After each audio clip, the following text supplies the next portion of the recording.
বলবো, ভেঙে যাবে ভেঙে যাবে।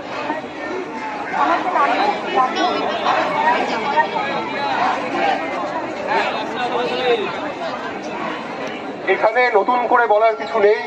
যেই ঘটনা ঘটেছে সেটা আমাদের কাছে অত্যন্ত লজ্জার, অত্যন্ত অপমানের, অত্যন্ত ধিক্কারজনিত একটা ঘটনা।